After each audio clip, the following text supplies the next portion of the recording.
안녕하세요. 오늘의 사연입니다. 구독과 좋아요 한 번씩 부탁드릴게요. 바로 사연 시작하겠습니다. 저는 30살이고 인쇄회사에 다니고 있습니다. 인쇄회사에 다닌다고 해서 큰 기계를 조작하는 것은 아닙니다. 저의 담당 부서는 디자인부입니다. 다양한 업종의 전단지나 카탈로그를 디자인해요. 요즘은 인터넷 홍보가 많아서 인쇄수 자체는 줄어들고 있지만 디자인 일은 꾸준하게 있어서 매우 바쁘고 보람도 있습니다. 고맙게도 제 디자인을 좋아해 주시는 손님도 많이 늘었어요. 제가 한 디자인이 주위에서 호응이 좋았다는 얘기가 들릴 때면 정말 기분이 날아갈 듯 기뻐요. 저에게는 천직과 같은 보람 있는 일입니다. 이렇게 일에만 빠져 살면 평생 독신으로 살지도 모르겠다 라고 생각했던 어느 날입니다. 아버지가 맹장으로 입원하셨어요. 아버지를 병문안 갔을 때 누군가 저에게 말을 걸어왔습니다. 안녕하세요. 병문안 오셨어요? 말을 걸어온 젊은 의사는 나중에 제 남자친구가 되는 얼마 전 결혼을 약속한 인철 씨입니다. 아버지 병문안 갔다가 남자친구를 만들게 될 줄은 정말 몰랐습니다. 참 인생이란 게 언제 어떤 곳에서 인연이 생기게 될지는 아무도 모르는 것 같아요. 독신으로 살지도 모르겠다고 했었는데 결혼 이야기가 나오는 순간 결혼 박람회 소식지 같은 걸 보게 되는 걸 보면 저도 되게 들떠 있었던 것 같아요. 집 거실에서 차를 마시며 소식지를 넘겨보고 있었습니다. 그때였어요. 갑자기 손을 뻗어 제 소식지를 뺏어갑니다. 이리 내놔. 이거 뭐야? 결혼 박람회? 왜 네가 이런 걸 보고 있는 거야? 너랑 상관없잖아. 다시 돌려줘. 갑자기 제게서 소식지를 뺏어간 건 2살 어린 여동생이었어요.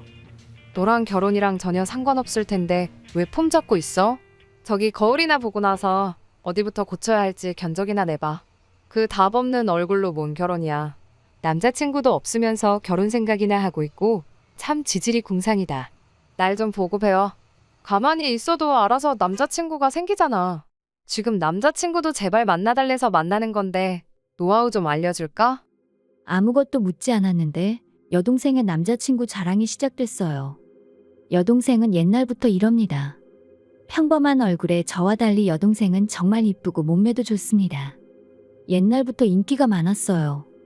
성인이 되고 나서는 약간의 시술도 좀 해서 더 이뻐졌고 꾸준히 운동도 해서 연예기획사에서 캐스팅 제의도 들어올 정도로 어지간한 연예인보다 더 이쁩니다. 여동생이 이렇다 보니 주위에서 공주님처럼 떠받들어줍니다. 부모님과 저를 제외하고는 여동생 주위에는 항상 5분 대기조 마냥 남자들이 어떻게든 한번 만나보려고 안달나 있죠. 그래서 여동생은 이런 것들이 일상생활이 돼서 뭐든 자기중심적으로 생각하고 행동합니다. 워낙 거만하게 자란 여동생은 언젠가부터 언니인 저를 깔보고 무시하고 있었습니다. 가까이 오지 마. 카메라에 언니 얼굴 나오잖아. 그 머리로 아무리 공부해도 좋은 성적 따윈 받을 수 없어. 헛된 노력 그만해. 나 또 고백받았어. 남자들은 정말 한시도 날 가만두질 않네. 인기 없어서 이런 걱정 안 해도 되는 언니가 부러워. 계속 자기 자랑과 저를 무시하는 말들을 했습니다. 부모님이 호되게 꾸짖어도 이미 돌이키기엔 늦었습니다. 여동생의 성격은 변하지 않았고 저에 대한 무시는 멈추지 않았습니다. 그대로 어른이 돼서 이제 여동생은 저를 너라고 부릅니다. 여동생의 남자친구 자랑이 듣기 싫었던 저는 한숨을 내쉬며 말했습니다.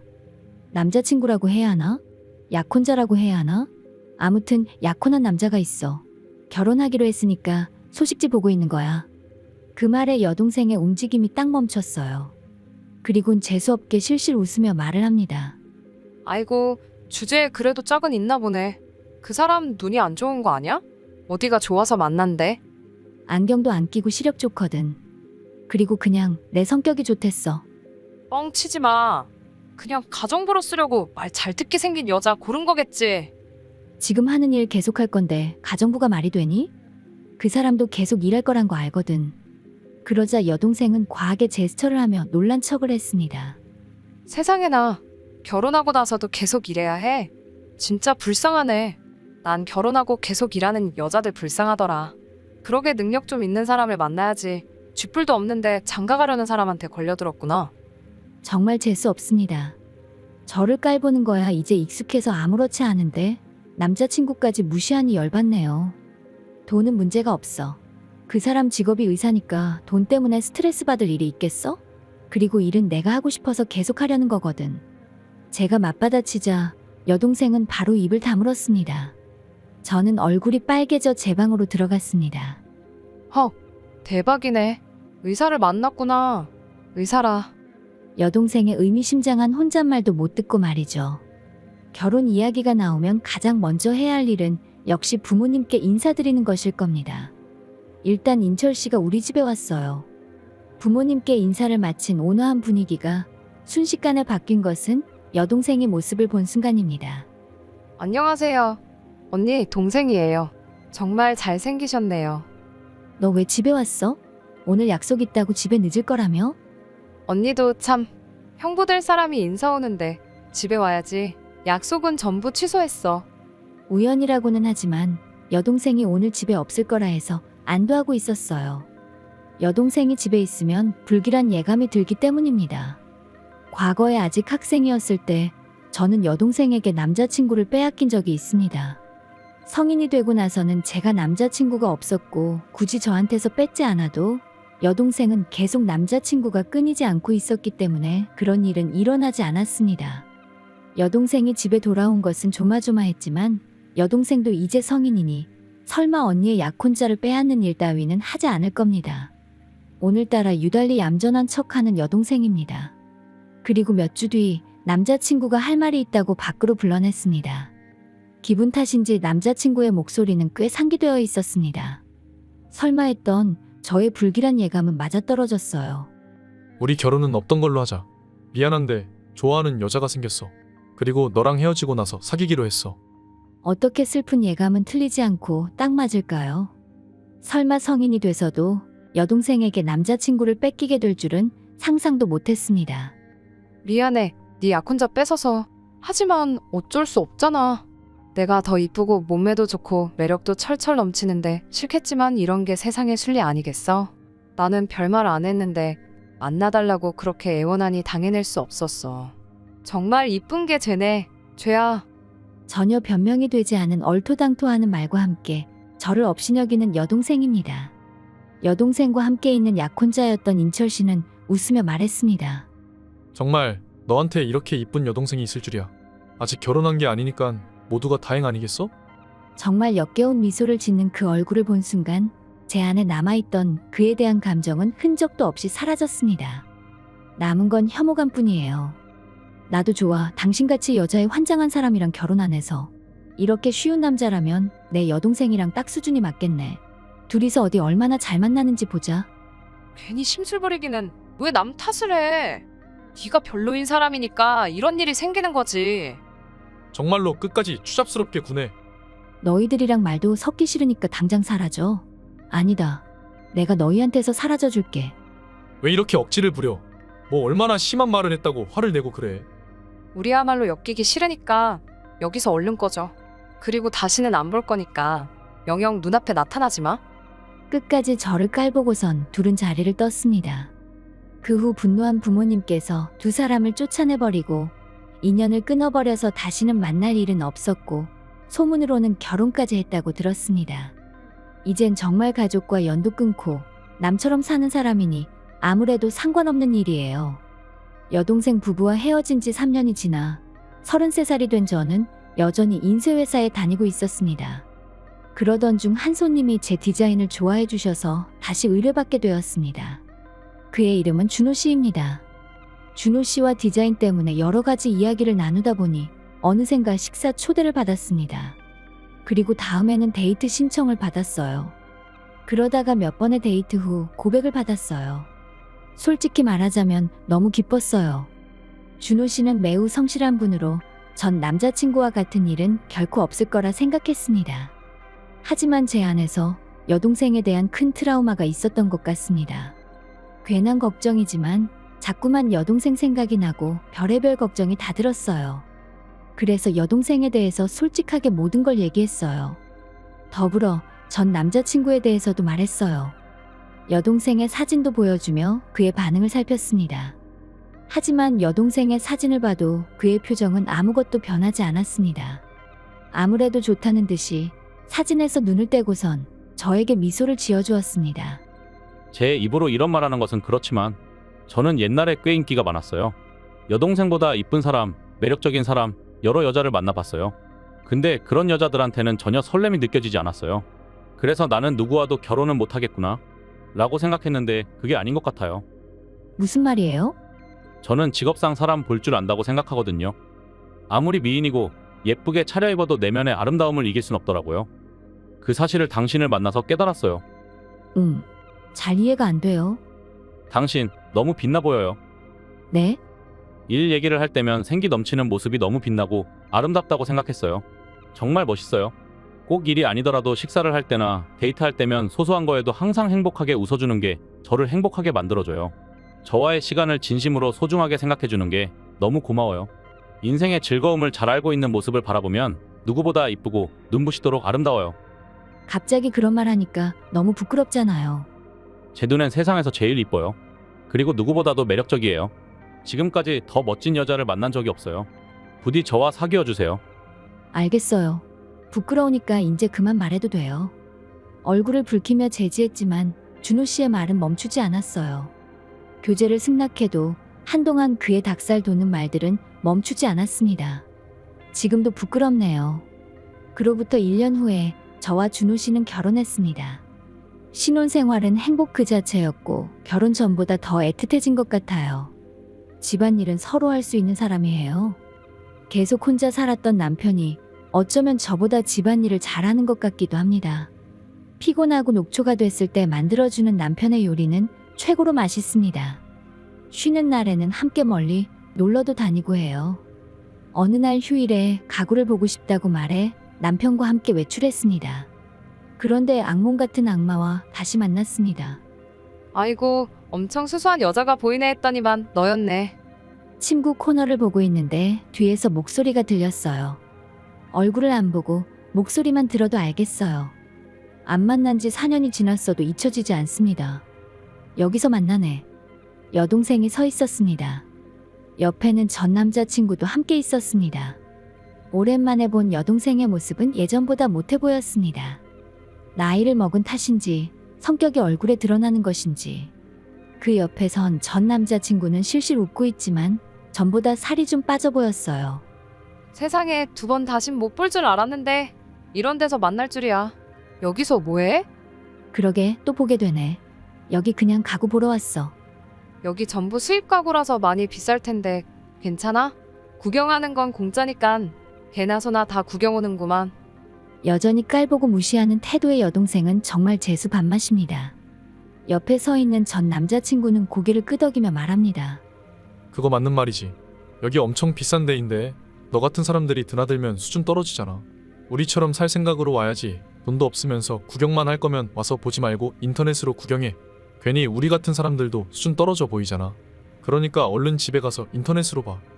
아주 둘이서 화를 돋구는데 사람 같지도 않은 것들을 상대하면 저도 같은 수준이 되는 것 같아 상대하기 싫었습니다. 그래서 태연하게 흘려듣고 있는데 제 모습이 마음에 안 들었는지 여동생 부부의 목소리는 점점 커졌습니다. 모처럼 가구 좀 살랬더니 여기는 손님 관리 안 하나 봐. 어차피 돈 없어서 못 살 것 같은 사람들은 들여보내지 좀 말지. 괜히 사기 싫어지게 만드네. 맞아. 여기 엄청 비싸니까 다른 데 가서 구경해. 그 모습에 다른 손님들이나 점원이 여기를 힐끔힐끔 쳐다봅니다. 똥 밟았다고 생각한 저는 남편의 손을 잡고 그 자리를 떠나려 했지만 남편은 꼼짝도 하지 않았습니다.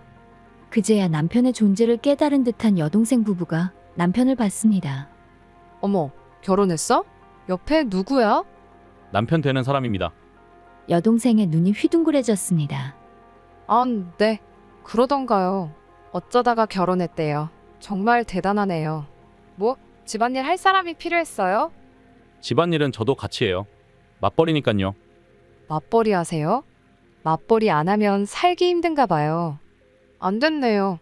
결혼하면 여자는 집에서 쉬게 해줘야 하는 거 아니에요? 저는 집에서 주부로 사는데 일하는 여자들은 참 불쌍하단 말이죠. 요샌 반찬이며 집안일이며 사람 쓰면 어렵지 않고 주부로 사는 삶을 알 수 있으려나 모르겠네요.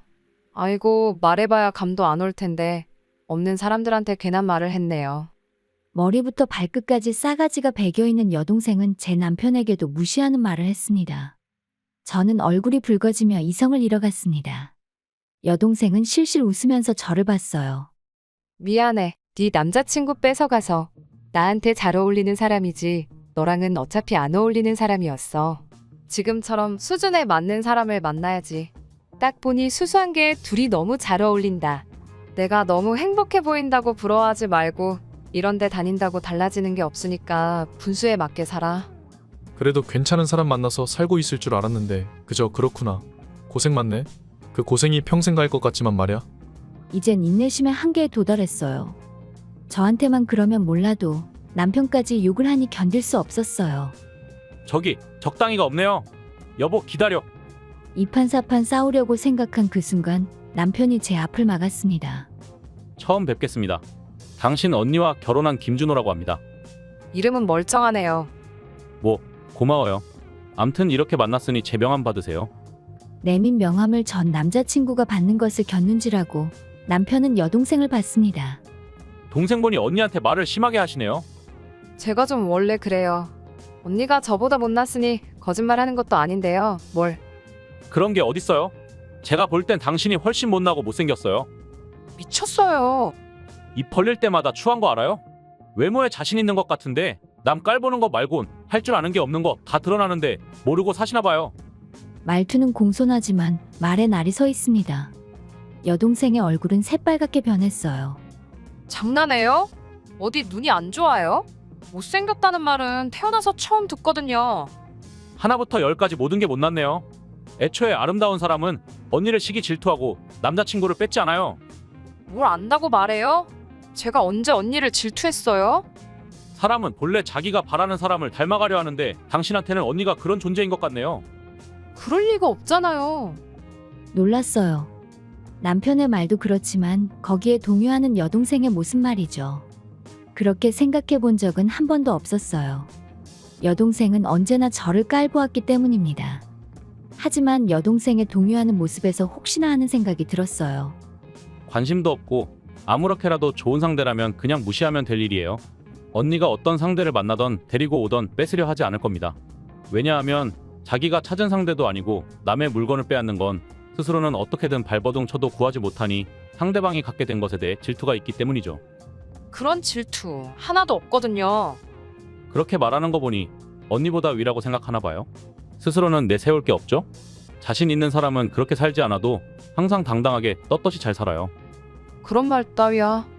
남편의 말에 필사적으로 반박하던 여동생이었지만 목소리는 점점 작아졌습니다. 그 얼마 전에 순간 떨어진 정적을 깨기라도 하듯 전 남자친구가 소리를 질렀어요. 새파란 얼굴로 명함과 남편의 얼굴을 번갈아 보며 여동생의 어깨를 흔들어요. 왜 그러는데? 이름이 뭔가 낯익어서 핸드폰 뒤졌는데 이거 봐봐. 왜 연락처가 저장돼 있어? 아는 사람이야? 병원 옮기면서 중요한 사람들 저장해놨었는데 병원장님 아드님이야. 뭐라고? 전화번호 잘 봤어? 이름만 같은 거 아니야? 확실해? 아이 진짜 다 확인했지. 저번에 병원에 와서 병원장님이랑 같이 있는 걸 보긴 했는데 멀리서 봐서 얼굴은 기억 안 났고 그냥 본 적 있는 것 같다는 생각만 하고 있었지. 그럼 이 사람도 의사야? 근데 왜 명함에는 회사 이름이 적혀 있어? 의사 아들이라고 전부 다 의사야 해? 그런 거 아니잖아. 여기 회사 병원장님 아버지가 경영하시던 제약회사야. 지금 회장님 나이가 많아서 물려주겠다고 하던 걸 듣긴 했는데 이분이 물려받았나 본데. 알아봐 주셔서 고맙습니다. 제가 물려받은 손자입니다. 당황하는 두 사람을 향해 고개를 숙인 것은 남편입니다. 정말이세요? 몰라 뵈서 죄송합니다. 아, 진짜 무슨 상황이래? 놀라서 기어들어가는 목소리의 여동생과 허리가 부러질 듯 숙이는 전 남자친구입니다. 새파랗게 질린 두 사람에게 남편은 조용히 말했습니다. 여러모로 바쁜 회사를 물려받다 보니 제가 이것저것 직접 챙기다가 아내를 만났어요. 가끔 여동생분 이야기는 듣긴 했는데 듣던 것보다 더 상상 이상으로 무례하시네요. 아, 그게 왜? 의사시면 히포크라테스 선서하셨죠? 타인을 배려하고 희생정신도 있으셔야 하는데 전혀 그런 것도 없으시고 깔보고 비웃으시네요. 그런 의사에게 어느 누가 자신을 치료해줬으면 좋겠다고 생각하겠어요? 죄송합니다. 오해가 있으신 것 같은데. 변명하려는 전 남자친구를 향해 남편은 눈을 부릅뜨고 말했습니다. 변명해도 소용없어. 이미 엎질러진 물인데 뭘 변명해. 아버지한테 당신 있는 그대로 다 말해 둘 거니까 기대하는 게 좋을 거야. 전 남자친구는 목을 늘어뜨리고 고개를 숙였습니다. 여동생은 아까부터 패닉인지 창백해진 얼굴로 동공이 흔들리고 있습니다. 그런 두 사람에게 등을 돌리고 저희는 자리를 떠났습니다. 이제는 정말 두 사람을 만날 일이 없을 거예요. 이후에 여동생의 남편은 해고되진 않았지만 책임 있는 일을 맡고 있던 것에서 모두 물러났습니다. 그리고 평소에 다른 사람에게도 거만한 태도를 취하고 환자분들에게도 무례한 태도를 취한 게 모두 들통나서 단숨에 주위 사람들한테 눈총을 받아 도망치듯이 병원을 그만뒀다고 합니다. 그래봐야 인터넷 지역 카페에 소문이 다 나서 다른 병원에 재취업도 못하고 집에 틀어박혀 살고 있다고 하네요. 여동생은 남자친구 뺏어가서 잘 살 줄 알았는데 씀씀이가 워낙 깊어서 남편이 벌어오는 것보다 더 많이 쓰고 살아서 이래저래 카드 돌려막기 해둔 게 남편한테 들켜버려 이혼하자고 서로 치고받고 싸웠다고 합니다. 수년간 부모님한테 연락 한 번 없이 남처럼 살다가 이번에 너무 힘들어 도와달라고 부모님한테 연락을 했다는데 부모님께서 단칼에 차단하셨다고 합니다. 힘들 때만 연락하는 자식은 필요 없다고 하시네요. 남편의 말처럼 저를 동경했던 것 같은 동생이 길거리로 내몰리는 걸 보니 마음이 측은하지만 밤거리에서 마지막으로 본 사람이 있다는 거 말고는 죽었는지 살았는지 알 길도 없네요. 그렇다고 해서 용서해주고 싶은 건 아니지만 말이죠. 지금은 남편과 행복한 나날들을 보내고 있고 곧 있으면 저희 부부를 닮은 아이도 출산할 예정입니다. 지금 이 사연을 쓰며 커져가는 제 배를 보니 사연 쓰는 것을 끝으로 이제는 제 삶만 생각하고 살려고 합니다. 끝까지 시청해주셔서 감사합니다. 그럼 다음 영상에서 다시 뵙겠습니다.